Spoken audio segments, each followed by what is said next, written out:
From inside the Banner offices along the Inner Harbor, it is the Banner Ravens podcast. Paul Mancano and Jonas Shaffer for the first time ever on this podcast. We are coming to you in a video format, in a visual medium. And how does it feel, Jonas? We're matching. We're green with envy. We have both worn our green sweaters today. I don't know how that worked, but we're delighting the viewers with that. Tis the holiday season. We're basically like hanging wreaths on a podcast. Yeah, we look terrific with the orange background. I mean, everything's working today. Jonas, we are going to be talking about the Ravens' upcoming game against the Jacksonville Jaguars on this podcast. But first, you've prepared a little game for me, haven't you? I do. I have. Would you rather? Okay. We're going to keep this PG. We're going to keep it Ravens related. Okay. Was there any question it wasn't going to be? I don't know. You spend enough years in college playing stupid games that sometimes things go a little bit crazy. Fair.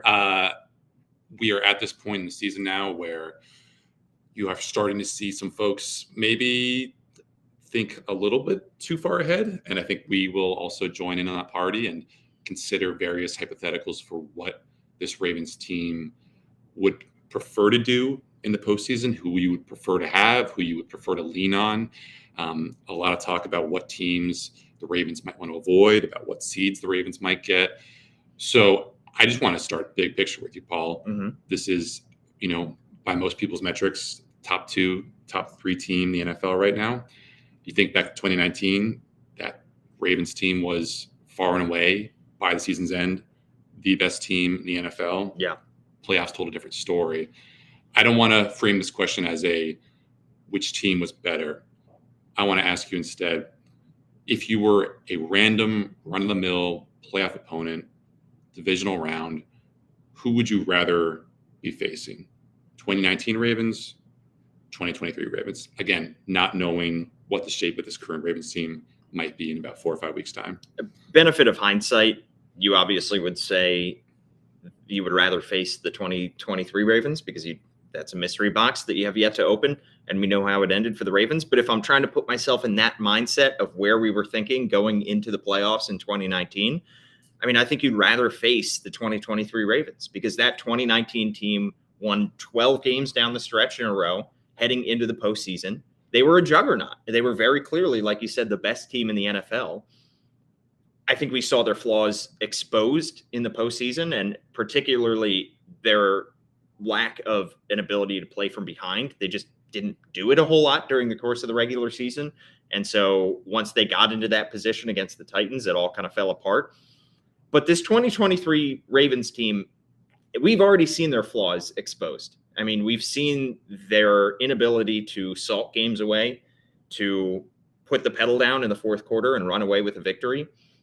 So we've seen them hit their hiccups already, and you hope that the Ravens will learn from that because other teams will. Other teams will be able to expose their flaws when it comes to the postseason.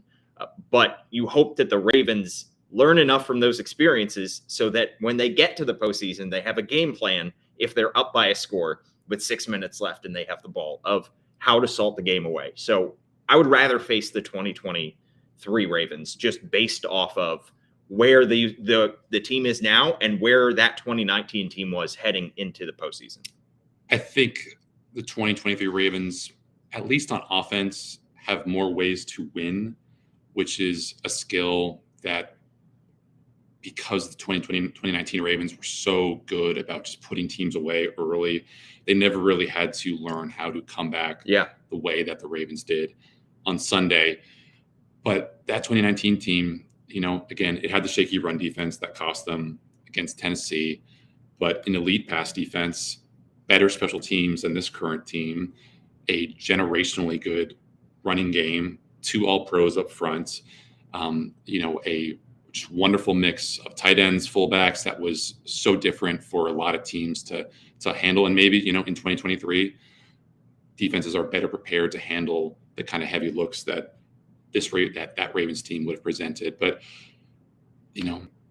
in so many other universes, that 2019 Ravens team wins at least one playoff game. Yeah. I know there are a lot of folks who are sour on that team, but there were some injuries, there were some bad drops. There was the trick play from Derrick Henry.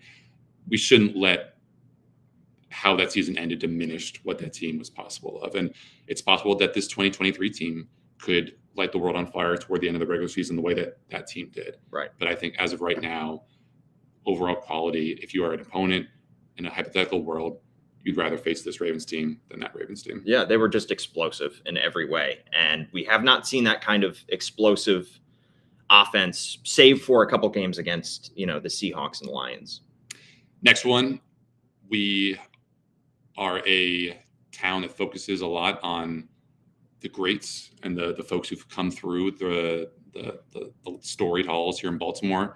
A lot of talk about Joe Flacco and these Browns. Cleveland currently the 5th seed right now, so not really setting up for an early wild card round, divisional round game. But there is that possibility.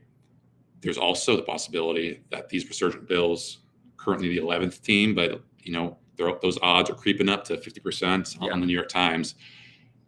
Let's say the Ravens get a wild card round spot. They don't get the 1 seed.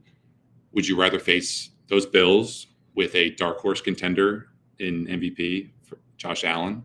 I know you don't think a whole lot of that. No, the darkest of horses.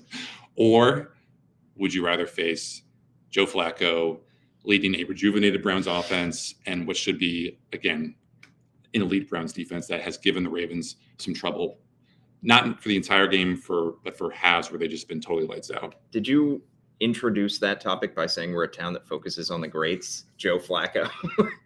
He's on people's Mount Rushmores. I mean, sure. Super Bowl MVP. This is true. What a Donald transition. Trump said he was the lead. No, let's not. This is why we can't go live with the podcast. It's a good question. The only time that we've seen Flacco face the Ravens, he threw 59 passes, completed 37 of them in a week 1 loss at the hands of the Ravens when he was quarterbacking the New York Jets last year.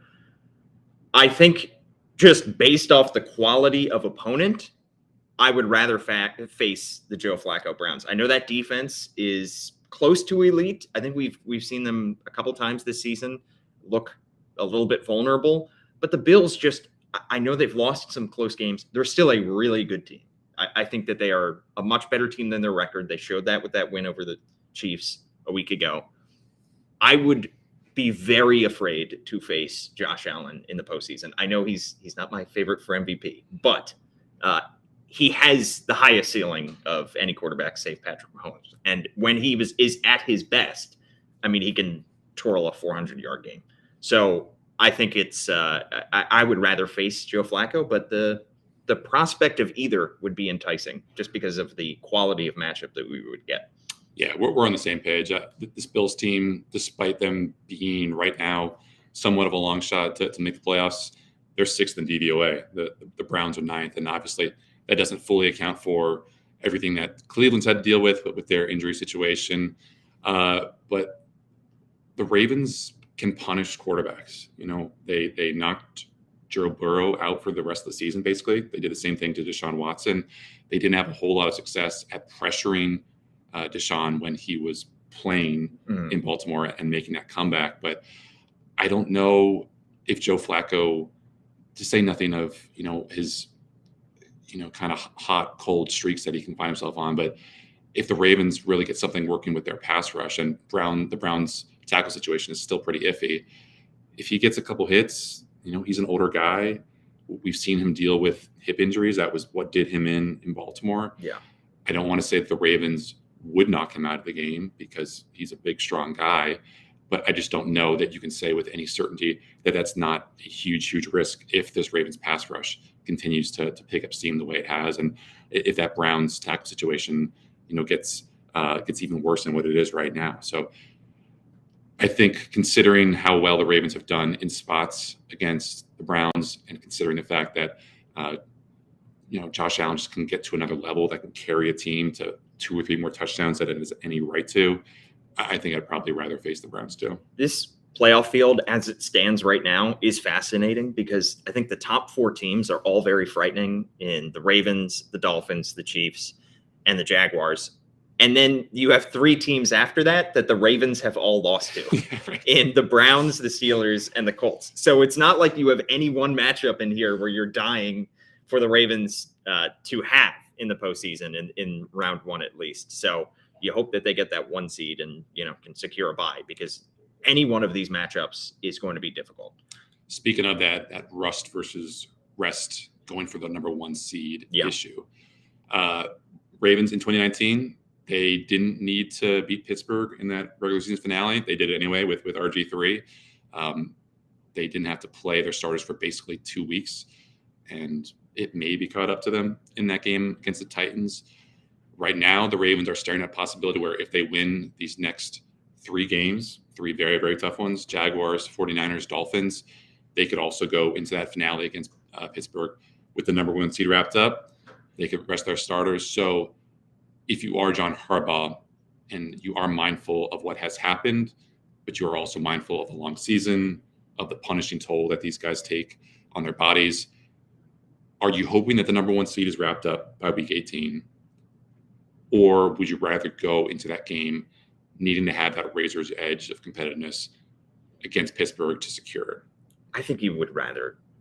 Don't overthink it is my thinking here. Yeah. You would just rather be able to rest your starters. I know the rest versus rust debate is a legitimate one, but you just think about the possibility of your starting quarterback who has had a tendency to get injured late in the season, getting injured at a critical time right before the playoffs. Against that pass rush, too. Yeah. You also could lose that game. I mean, are you in this scenario, or are we assuming that they beat the Steelers? I don't think you can assume anything. They haven't beaten the Steelers. They've had a lot of so fries. In one scenario, you're guaranteeing them the 1 seed, and in the other one, it's still up for a coin flip. So I think you just have to.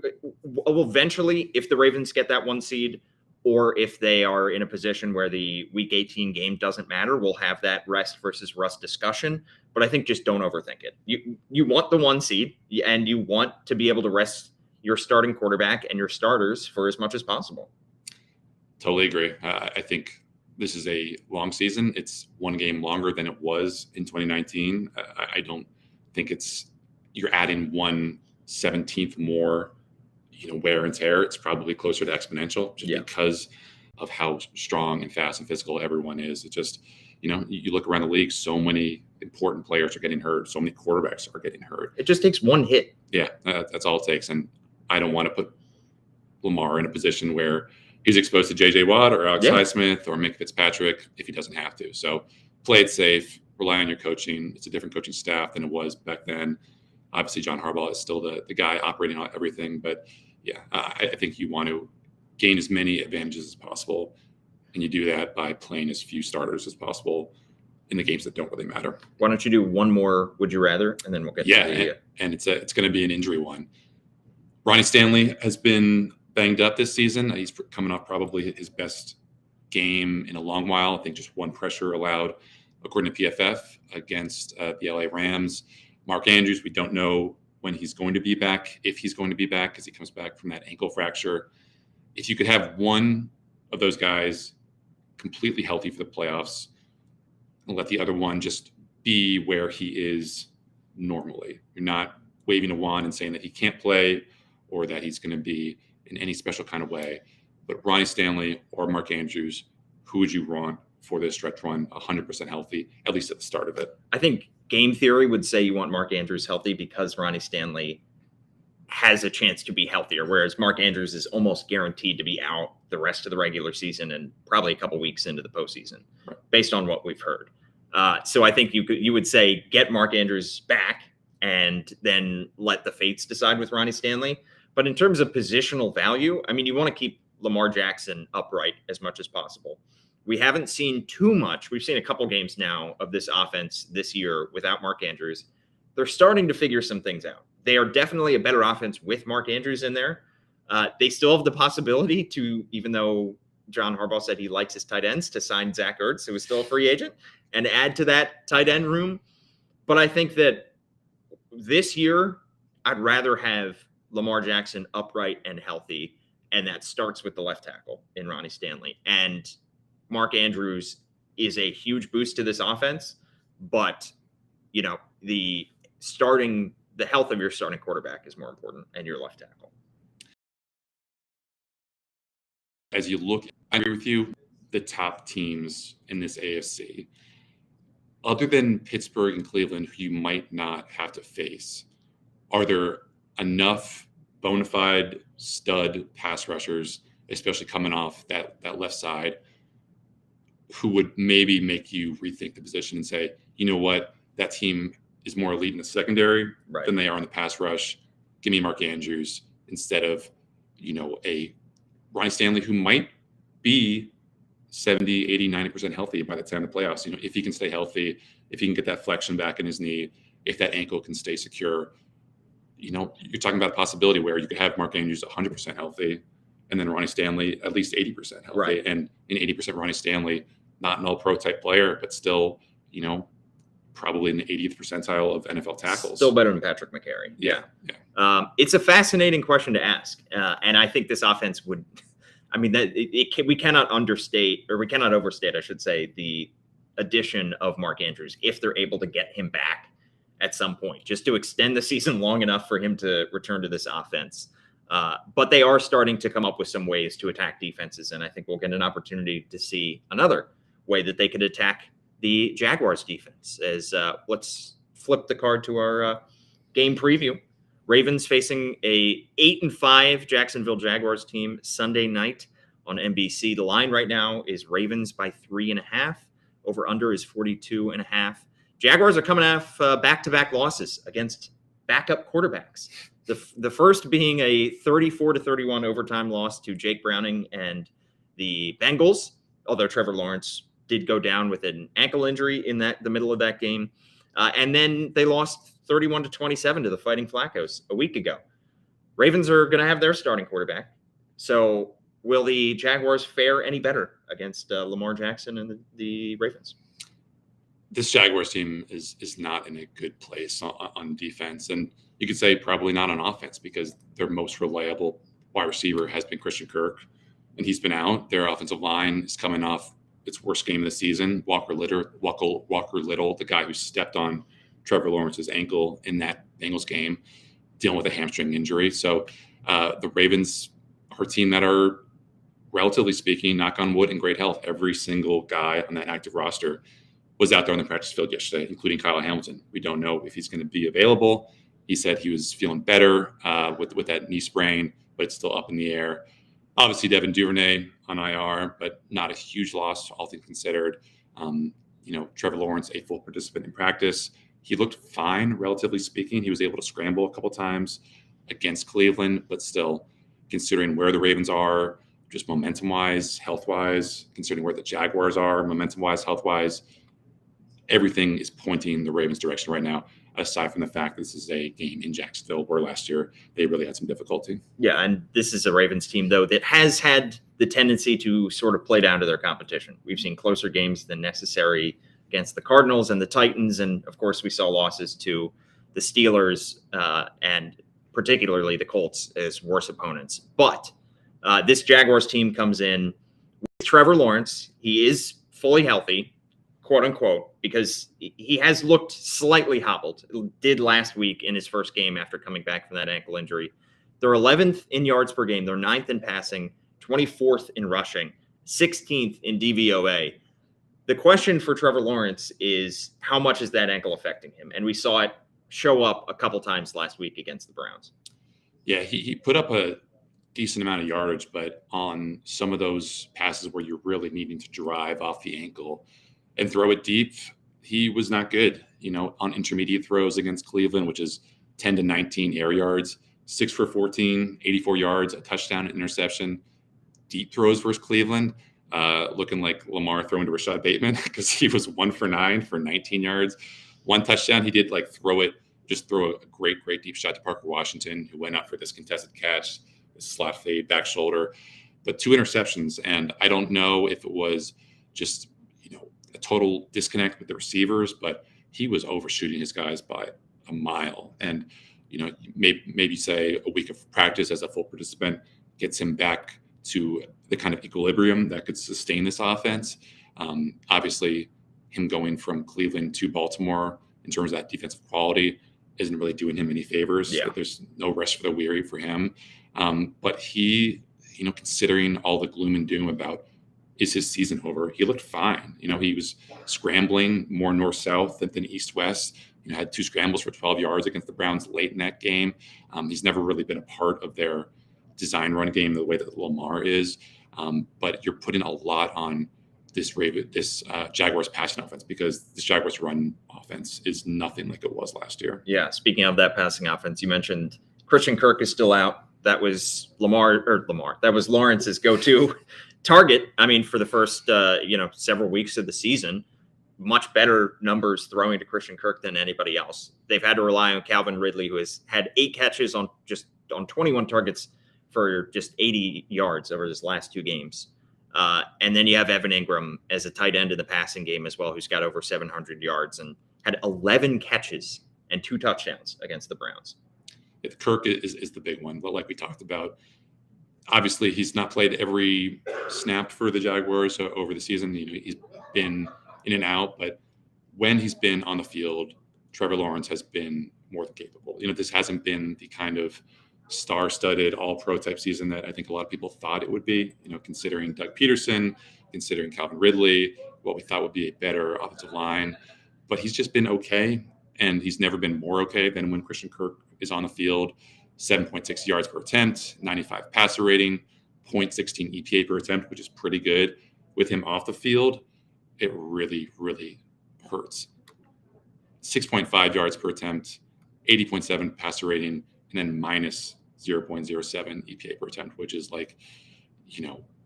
not a good place to be if you're an offense that relies on the pass as much as the Jaguars do.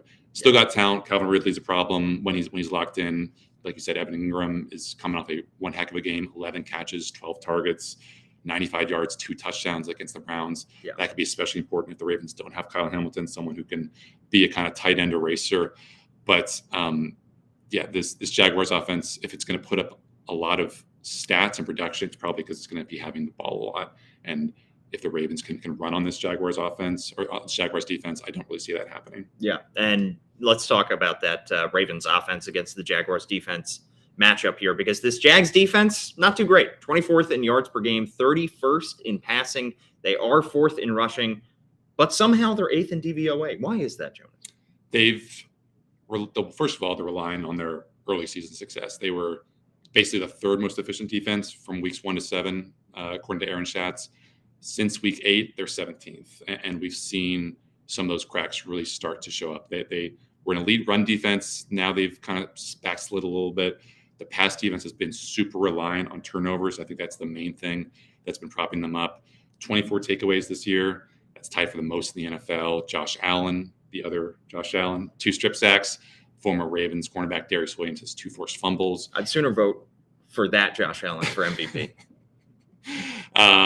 But they have been made to look like a very suspect unit by 2 backup quarterbacks in a row. And it would not be a especially auspicious look for this Ravens offense if they were to suddenly struggle with everything that they have cooking for them. Yeah, and this is a run defense that the Ravens don't want to run into, because they have not relied very heavily on Keaton Mitchell in the running game. They've used him a couple times, and we've seen some burst from him, but they still are reluctant to give him 15, 20 carries a game. It's a very pass-heavy Ravens offense still.